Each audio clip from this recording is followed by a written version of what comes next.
ஆண்டவராகிய இயேசு கிறிஸ்துவின் நாமத்தினாலே உங்களுக்கு அன்பின் வாழ்த்துக்கள். லூக்கா 18ஆம் அதிகாரம் 42ஆம் வசனத்தில் இயேசு சொல்கிறார், நீ பார்வை அடைவாயாக, உன் விசுவாசம் உன்னை ரட்சித்தது. பார்வை இல்லாத நிலை, குருட்டாட்டம், முன்னேற முடியாது, வழி தெரியாது. அன்றைக்கு அந்த குருடன் அப்படித்தான். தன் வாழ்க்கையில இதுவரைக்கும் வெளிச்சத்தையே பார்க்கல, இதுவரைக்கும் எதையும் பார்க்க முடியாத சூழ்நிலை. ஆண்டவர் குருட்டாட்டத்தை பார்வை அடைவாயாக என்று மாற்றுகிறார். தேவன் முதலாவது பூமியை பார்த்தபொழுது இருளாய் இருந்தது, இப்பொழுது இருளை நீக்க வேண்டும்.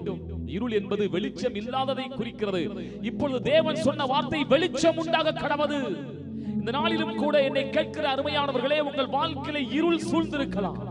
பார்வை இல்லாத, வழி தெரியாத, எந்த சூழ்நிலையிலே எங்கே போவது என்ன செய்வது என்று தெரியாத ஒரு திக்கற்ற நிலையிலே குருட்டாட்டத்தை போல நீங்கள் இருக்கலாம்.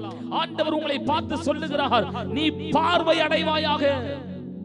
உன் விசுவாசம் இப்பொழுது இயேசுவின் மேலே வைக்கப்படும் பொழுது வழி தெரியாத உன்னுடைய வாழ்க்கையிலே தேவன் உனக்கு பார்வையை கொடுத்து நிச்சயம் ஆண்டவர் வழியை காண்பிப்பார். அன்றைக்கு அந்த ஆகா தன்னுடைய வழியிலே என்ன செய்வேன் என்று அங்கலாய்த்துக் கொண்டிருந்தால் ஆண்டவர் அவருடைய கண்களை திறந்தார்.